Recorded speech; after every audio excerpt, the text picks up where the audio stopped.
Confessions of the Soul, the inner world of Augustine. Augustine of Hippo, the guy who, before becoming Saint Augustine, was basically the ancient world's most dramatic blogger.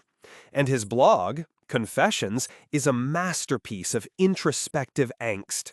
Forget self-help books and therapy sessions. Augustine's Confessions is the original deep dive into the messy, complicated, and utterly human soul.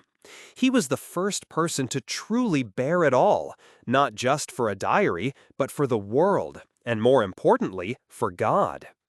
Augustine's inner world was a battleground.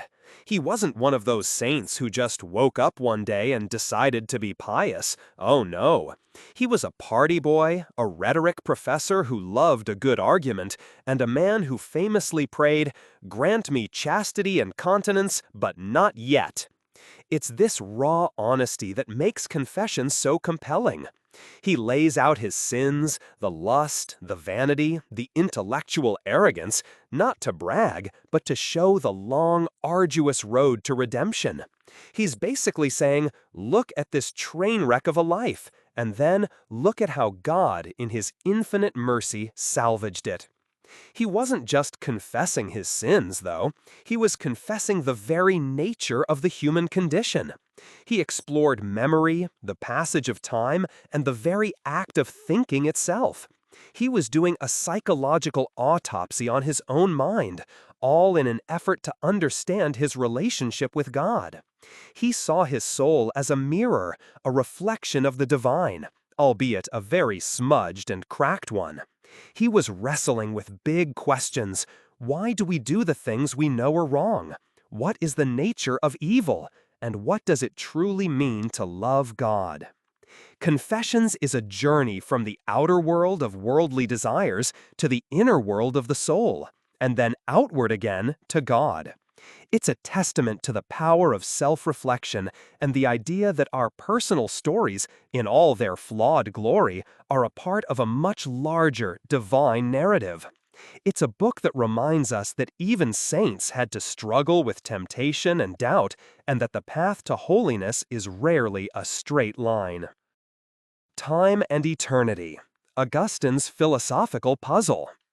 Ever tried to explain what time is? It's harder than it sounds, right? You can point to a clock, but that's just a measurement. You can say it's the sequence of events, but what is that sequence in?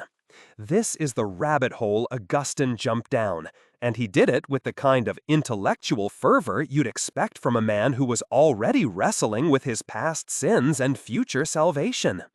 In Confessions, Augustine asks, what then is time? And he gives a beautiful, maddening answer. If no one asks me, I know what it is. If I wish to explain it to him who asks, I do not know.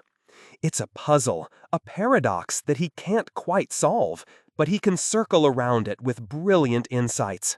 He argues that the past is nothing but memory, the future is just anticipation, and the present is a fleeting, ungraspable moment that's constantly vanishing. Time, for Augustine, exists only in the mind. It's the way we measure the movements of things, not a thing in itself. This philosophical puzzle wasn't just an intellectual game for Augustine, it was deeply connected to his theology. He saw God as existing outside of time, in a state of eternal present. For God, there is no past or future, only a continuous now. This idea was a crucial part of his understanding of divine omniscience and omnipotence. How could God know everything if he was limited by time? The answer was that he wasn't. Augustine's struggle with time is a universal one. We all feel its pressure, its relentless march forward. We all grapple with the impermanence of the past and the uncertainty of the future. But Augustine's wrestling with the concept wasn't just an exercise in futility. It was an attempt to transcend our limited temporal understanding and catch a glimpse of the divine. He was a man who tried to put his finger on the pulse of the universe, only to realize that the pulse he was feeling was his own. Faith and reason. the harmony in Augustine's theology. In the history of philosophy and theology, the relationship between faith and reason has often been portrayed as a cage match, a brutal fight with only one winner. But for Augustine, it was more like a beautiful choreographed dance. He wasn't interested in putting one above the other, he saw them as two partners moving together in harmony towards a common goal: understanding God. Augustine's famous motto, Crede ut intelligas, or believe in order that you may understand, perfectly encapsulates his view. He believed that faith was the starting point. You couldn't just reason your way to God from a position of pure, unadulterated doubt. You had to first take a leap of faith, to accept the truths revealed in Scripture and the teachings of the Church. This act of faith wasn't a surrender of the mind, it was an open door to a new kind of knowledge. Once you had faith, Augustine believed, reason could then come into play. It was the tool you used to explore and deepen your understanding of those revealed truths. Reason wasn't about proving God's existence from scratch, it was about making sense of the mysteries of faith. It was about using logic and philosophy to unpack the theological concepts, the Trinity, original sin, and divine grace. He saw reason as a servant of faith, but a very important one.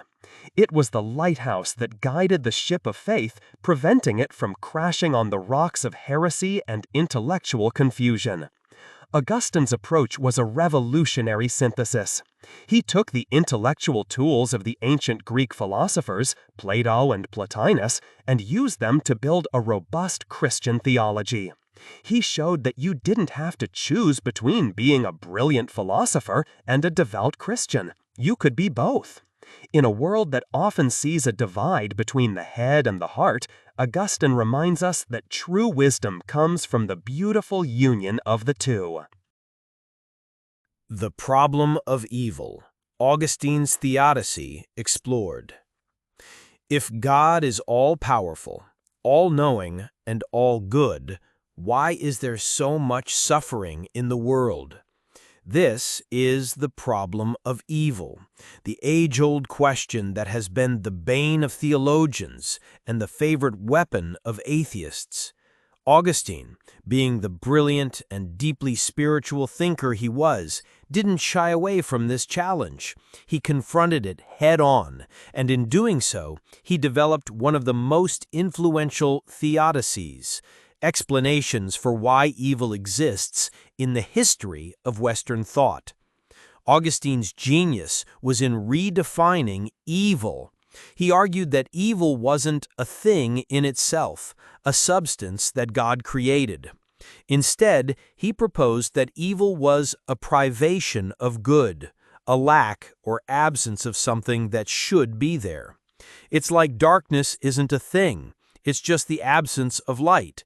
Or cold isn't a thing, it's the absence of heat. In the same way, evil is the absence of good. It's a wound, a deficiency, a corruption of the good things that God created. But if evil isn't a thing, then where does it come from? Augustine's answer was free will. He argued that God, in his goodness, created human beings with the ability to choose. We were given free will so that our love for him could be genuine and not just an automated response. But with that freedom came the ability to choose to turn away from God, to choose a lesser good over the ultimate good.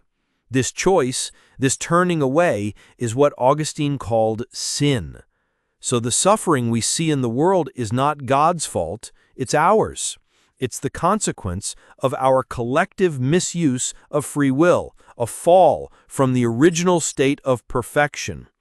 Augustine's theodicy is powerful because it absolves God from direct responsibility for evil while still maintaining his goodness and omnipotence. It puts the onus on humanity, reminding us that we are the authors of our own suffering, and that redemption lies in turning our free will back towards God. It's a tough pill to swallow, but it's an elegant and profound solution to a timeless problem. City of God, Augustine's vision of divine society. If you ever feel like the world is going to hell in a handbasket, just imagine how Augustine felt in the 5th century.